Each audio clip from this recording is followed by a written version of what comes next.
Welcome student. आज हम class 8 chapter 3 synthetic fibre and plastic उसकी डिस्कस करने जाने वाले हैं।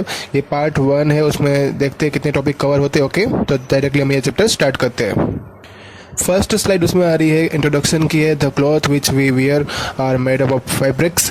जो हम क्लॉथ जिस पहनते हैं वो फैब्रिक के बने हुए होते हैं। फैब्रिक जो है फाइबर्स में से मिलता है, और फाइबर जो है वो नेचुरल या तो आर्टिफिशियल सोर्सेस हमारे पास होते हैं, उसमें से हमें मिलता है। The fibre obtain from the plants and animal are called natural fibre. Cotton, jute, wool and silk are natural fibres. जितने भी फाइबर्स हमें एनिमल या तो प्लांट में से मिलते हैं वो क्या है, नेचुरल फाइबर्स है। जैसे कि कॉटन, जूट, वूल उसका एग्जांपल है। दूसरा है the synthetic fibres are made by human beings. Rayon, nylon, polyester are synthetic fibres. जो सिंथेटिक फाइबर है वो ह्यूमन बींग मतलब कि आर्टिफिशियल फाइबर्स भी उसको बोलते हैं। रेयन, नायलॉन, पॉलिएस्टर उसके एग्जांपल है सिंथेटिक फाइबर्स। उसमें फर्स्ट आ रहा है, synthetic fibre is a long chain of small unit joint together and each small unit is actually a chemical substance. तो सिंथेटिक फाइबर है क्या, एक स्मॉल यूनिट को हम कंबाइन कर देते हैं और उसको ज्वाइन करते हैं तो क्या बन जाता है, सिंथेटिक फाइबर्स। इसमें जो एक स्मॉल यूनिट जो होता है केमिकली होता है। Polymer is a very big molecule formed by the combination of large of small molecules. Small molecule को कंबाइन करते करते हमें क्या मिलता है, बिग मॉलिक्यूल, उसको क्या बोलते हैं, polymer. The word polymer comes from the Greek word poly meaning many and मर मीनिंग्स यूनिट। तो बहुत सारे जो पॉलीमर थे हमारे पास, उसका मतलब जो ग्रीक भाषा से आया हुआ है। पॉली का मतलब मैनी मतलब बहुत सारे, और मर मतलब यूनिट। तो बहुत सारे यूनिट कंबाइन होकर क्या बनता है, polymer. The small molecule which join to form a polymer are called monomers. जो छोटे छोटे स्मॉल यूनिट का हम ज्वाइन करके पॉलीमर बनाते हैं उसको क्या बोलते हैं, मोनोमर। यहाँ पे पॉलीमर जो बनता है उसमें जो लॉन्ग चेन बन रही है उसका एग्जांपल यहाँ पे पिक्चर में दिया हुआ है। नेक्स्ट स्लाइड में आ रहा है टाइप्स ऑफ सिंथेटिक फाइबर्स। उसमें फर्स्ट है रेयन। रेयन जो है उसको हम आर्टिफिशियल सिल्क भी बोलते हैं, वो सिल्क जैसा दिखता है इसलिए। एक मैन मेड फाइबर भी है जो हमें नेचुरल रॉ मटेरियल्स में से बनाया जाता है, उसको सेलुलोज बोलते हैं। और सेलुलोज में कोई भी चीज़ हम मतलब ऐड करते हैं, केमिकल ट्रीटमेंट जिसको बोलते हैं, केमिकल ट्रीटमेंट से सेलुलोज प्रिपेयर होता है। The cellulose required for making rayon is obtain from the wood pulp. Cellulose जो है, अगर हमें रेयन बनाना है सेलुलोज में से तो उसमें वुड पल्प भी चाहिए होते हैं। और so rayon is obtain from the chemical treatment of full wood pulp, मतलब कि वुड पल्प के साथ केमिकल ट्रीटमेंट करके हम रेयन बना सकते हैं। उसके यूजेस यहाँ पे दिए हुए हैं। तो टेक्सटाइल इंडस्ट्री में, साड़ी और ड्रेसेस बनाने में, कारपेट बनाने में, मेडिकल फील्ड में बैंडेज या तो सर्जिकल ड्रेसिंग बनाना है, और बेडशीट में, कर्टेन बनाने में, ब्लैंकेट बनाने में। उसका एग्जाम्पल यहाँ पे पिक्चर में बताया हुआ है। नेक्स्ट उसमें आ रहा है nylon. Nylon is the first fully synthetic fibre made by man without using any natural raw material. ये पूरा ही सिंथेटिक फाइबर है जो इंसान खुद ही बनाते हैं उसको, इसमें कोई भी नेचुरल रॉ मटेरियल यूज होता नहीं है। प्रॉपर्टीज वेरीज, उसकी प्रॉपर्टी यहाँ पे बताई गई है। तो वो स्ट्रॉन्ग है, इलास्टिक है, लाइट वेट और लस्टरस मतलब चमकीले होते हैं। They absorb very little water. So cloth made of the nylon are easy to wash and dry. जो क्लॉथ नायलॉन से बनते हैं उसको वॉश करना ईजी होता है, और ये जल्दी वॉश और जल्दी सूख भी जाते हैं। इट इज रिंकल रेजिस्टेंस होते हैं, और उसके यूजेस यहाँ पे बताए हुए हैं। तो making socks and tents and toothbrush, car seat belt and curtain, for making parachute and making ropes of the rock climbings. और यहाँ पे उसका एग्जाम्पल है, वो पिक्चर से बताया हुआ है। नेक्स्ट स्लाइड में आ रहा है पॉलिएस्टर। पॉलिएस्टर एक सिंथेटिक फाइबर है। Polyester is made of repeating unit of chemical is called esters. जिस केमिकल का रिपीटिंग होके जो पॉलिएस्टर बनता है उसको बोलते हैं ester. Terylene is also popular polyester fibres. Polyester fibre is a strong and wrinkle resistant. It is easy to wash and dry.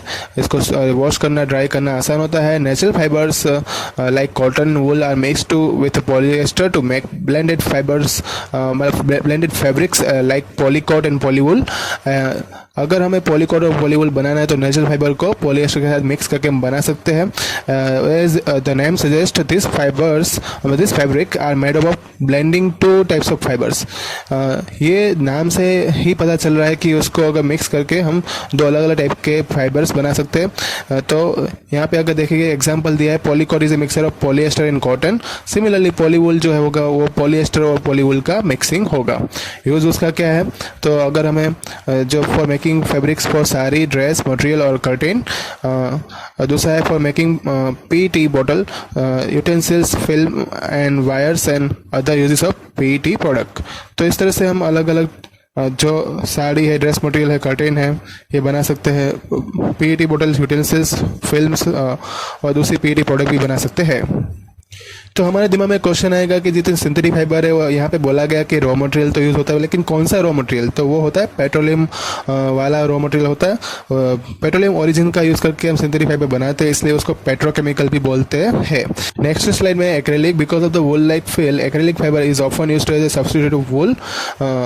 वूल मतलब कि जो एक्रेलिक फाइबर है वो कैसा दिखता है? वूल लाइक जैसी फीलिंग उसमें आती है, जिसलिए उसको वूल के लिए प्रिपेयर किया जाता है। दूसरा है उसकी प्रॉपर्टी लाइट वेट होता है, सॉफ्ट होता है, warm with wool like feel, मतलब उसको वूल के साथ जो है हम ऐड कर सकते हैं। दूसरा ये लाइट वेट है, ओके, सॉफ्ट है, और शेप वो अपना रिटेन कर सकता है, मतलब फिर से गेन कर सकता है। And resist shrinkage and wrinkles, उसमें श्रिंकेज और रिंकल को रेजिस्ट मतलब रोकता है।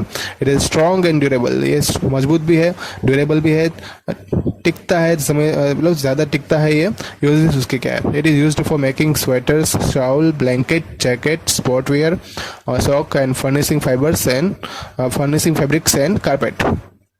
नेक्स्ट है उसमें characteristics of synthetic fibres.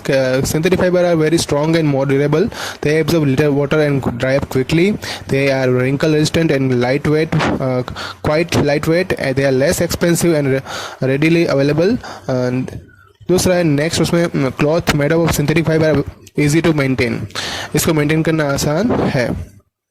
Next आ रहा है plastic. Plastic are also polymer, ये भी एक पॉलीमर है। It is a synthetic material which can be moulded into desired shape and when soft and then harden to produce the durable articles. ये एक ऐसा सिंथेटिक मटेरियल होता है जिसको माउल्ड करके हमें जो शेप चाहिए वो डिजायरेबल शेप हम गेन कर सकते हैं। हमें सॉफ्ट बनाना सॉफ्ट बना सकते हैं, हमें हार्ड बनाना तो हार्ड बना सकते हैं। Plastic also consist of the very long molecule made by joining many small molecules. Plastic जो है उसमें बड़ा एक लॉन्ग मॉलिक्यूल बनता है जब हम स्मॉल मॉलिक्यूल को ज्वाइन करते हैं। पॉलीथीन जो है वो किसका बना है? तो इथिन को अगर हम बार बार रिपीट करते हैं तो वो क्या बन जाता है? उसको बोलते हैं पॉलीथीन। एक एग्जाम्पल है प्लास्टिक का, it is obtain from the polymerization of chemical compound known as ethene. तो इस तरह से हम कह सकते हैं पॉलीथीन जो है एक इथिन का जो इथिन मोनोमर है उसका केमिकल जो उसका पॉलीमराइजेशन करके हम उसको गेन मतलब प्रोड्यूस कर सकते हैं। Plastic does not have any same type of arrangement, उसमें सेम टाइप की अरेंजमेंट मतलब कि लीनियर अरेंजमेंट नहीं होती है। Some time it is a linear whereas in others it is a cross link. कहीं कहीं पे वो लीनियर अरेंजमेंट में होते हैं, कहीं कहीं पे वो क्रॉस लिंक पे होते हैं। तो यहाँ पे उसका एक डायग्राम दिया हुआ है। थर्मोप्लास्टिक जो होते हैं वो लीनियर होते हैं और थर्मोसेटिंग प्लास्टिक जो होते हैं वो क्रॉस लिंक होते हैं। यहाँ पे उसका पिक्चर दिया हुआ है जिसमें various articles made of plastic, ठीक है। नेक्स्ट स्लाइड में आ रहा है थर्मोप्लास्टिक एंड थर्मोसेटिंग प्लास्टिक। तो पहले हम देखते हैं thermoplastic. Plastic which can be softened repeatedly by heating and can be moulded into different shape again and again is called thermoplastic. ऐसा प्लास्टिक जिसको हम सॉफ्ट बना सकते हैं हीटिंग करके और उसको माउल्ड कर सकते हैं अलग अलग शेप में, मतलब कि बार बार हम उसको माउल्ड कर सकते हैं, उसका शेप बदल सकते हैं। तो क्या होता है? थर्मोप्लास्टिक। पॉलीथीन एंड पीवीसी उसके एग्जाम्पल है। उसका टॉय बनाने में, com, various type of container बनाने में उसका यूज होता है। थर्मोसेटिंग प्लास्टिक है उससे वो पूरा उससे अपोजिट है, इसको हम जो है सॉफ्ट नहीं बना सकते हैं। मतलब कि plastic which when set does not become soft on heating again and it can not be mountain second times is called thermosetting plastic. Bakelite, melamine उसका एग्जांपल है। Bakelite is a poor conductor of heat and electricity, so it is used for making electric switch and handles of the various utensils. इसलिए उसका use जो है electric switch और handle बनाने में होता है। यहाँ पे नेक्स्ट में जो है थर्मोसेटिंग प्लास्टिक और थर्मोप्लास्टिक के दोनों के एग्जांपल दिए हुए पिक्चर बताया हुआ है। नेक्स्ट स्लाइड में इंपॉर्टेंट टॉपिक आ रहा है properties of plastic. Plastic are chemically unreactive, they do not react with air and water and as a result plastic are resistant to corrosion. Plastic जो है केमिकली अनरिएक्टिव होते हैं, दे do not मतलब कि वो वाटर और एयर के साथ रिएक्शन नहीं करते हैं और ये कोरोजन को भी रोकते हैं, जंग लगने को भी रोकते हैं। फिर उसको माउल्ड कर सकते हैं हम, उसको अलग अलग टाइप के आर्टिकल बनाने में उसका यूज़ होता है। शेप एंड साइज उसकी बदल सकते हैं। प्लास्टिक जो है उसमें हीट और इलेक्ट्रिसिटी पास नहीं होती है, मतलब कि इसका यूज़ इलेक्ट्रिकल इंसुलेटर में होता है। Because of the they have a low density, they have a lighter than metals. एक उसकी लो डेंसिटी होने की वजह से वो उसका वेट जो होता है वो मेटल से भी कम होता है। They have also good strength and they are durable being lighter than metals. Plastics are also used in car and aircraft and spacecraft. ये लाइट वेट होने की वजह से उसका यूज़ आजकल कार, एयरक्राफ्ट और स्पेसक्राफ्ट में भी होता है। प्लास्टिक का generally cheaper and it can be made more easily than metals. Plastic को बनाना थोड़ा आसान है कंपेयर टू मेटल, क्योंकि वो जिसका प्रोडक्शन जो है वो क्या है, पेट्रोकेमिकल सोर्स में से में बनाते हैं, इसलिए they are widely used for making many household and industrial articles. इसका यूज़ आजकल जो इंडस्ट्रियल आर्टिकल्स और घर की चीज़ें बनाने में ज़्यादा होता है। अब नेक्स्ट स्लाइड में प्लास्टिक एंड एनवायरनमेंट। तो जो article made of plastic are non biodegradable, this cause the great problems in disposal of the plastic waste. The burning of the plastic waste gives out harmful gases in the atmosphere causing air pollution. तो हमने यहाँ पे देखा कि जो plastic है वो जब हम बनाते हैं तो एक तो फिर से डिकम्पोज होता नहीं है, तो इसलिए एनवायरनमेंट में इसका जो प्रोडक्शन हो रहा है उससे बहुत ज़्यादा प्रॉब्लम्स आ रही है कि इसका डिस्पोजल कैसे करेंगे। फिर दूसरा, अगर वो जलते हैं तो उसमें से हार्मफुल गैसेस बाहर निकलती है, जिससे अपने पर्यावरण को भी नुकसान हो रहा है। तो हाउ टू सेव एनवायरनमेंट, तो कैसे हम उसको बचाएंगे? Avoid the use of plastic as far as possible and use of bag made of cotton and jute. तो हम ऐसा कर सकते हैं कि जितना हो सके उतना प्लास्टिक से हम दूर रहे और जो बैग इस्तेमाल करते हैं वो कॉटन और जूट के इस्तेमाल करें। Biodegradable and non biodegradable waste should be collected and dispose separately. ये दोनों वेस्ट को अलग अलग कलेक्ट करें। And most of the thermoplastic waste can be recycle. जितने भी थर्मोप्लास्टिक वेस्ट है उसको रिसाइकल करें। और एवरी रिस्पॉन्सिबल सिटीजन जो है, remember the 4R principle, reduce, reuse, recycle and recover. हमें यहाँ पे से हम एक रिस्पॉन्सिबल सिटीजन बनना है और ये सभी प्लास्टिक का हमें रिड्यूस, रीयूज, रिसाइकल और रिकवर करना है। नेक्स्ट स्लाइड में मैं आपको ये बता देता हूँ कि बायोडिग्रेडेबल और नॉन बायोडिग्रेडेबल मटेरियल क्या होता है। तो material which gets decompose through the natural process such as action by bacteria is called biodegradable. जो बैक्टीरिया से डिकम्पोज हो जाते हैं उसे सभी मटेरियल को बायोडिग्रेडेबल बोलते हैं। और जो मटेरियल मतलब कि material which is not easily decompose by natural process system is non biodegradable material.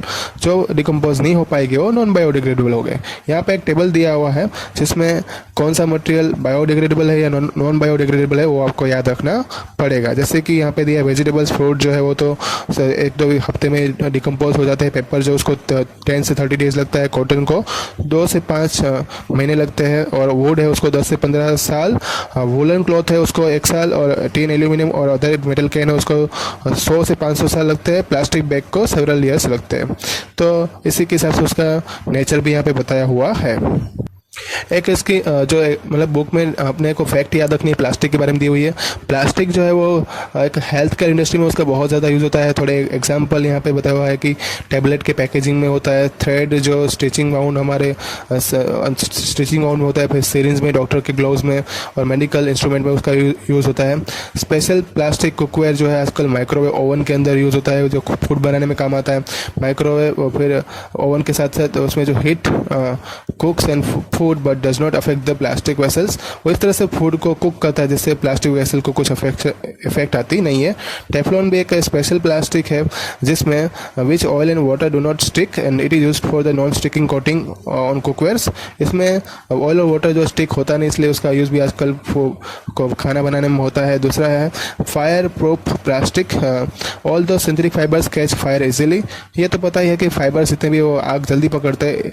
It is interesting to know that any form of the firemen have a coating of the melamine plastic to make them flame resistant।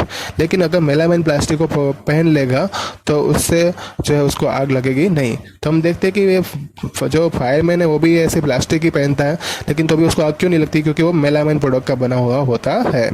तो ये था पूरा chapter आपका इस presentation में cover हो गया। Okay, इसका व्हाट्सएप पे आपको होमवर्क मिल जाएगा, उसका रिवाइज करते रहना। ओके, कोई डाउट हो तो आप मुझे कमेंट बॉक्स में लिख के बता सकते हो।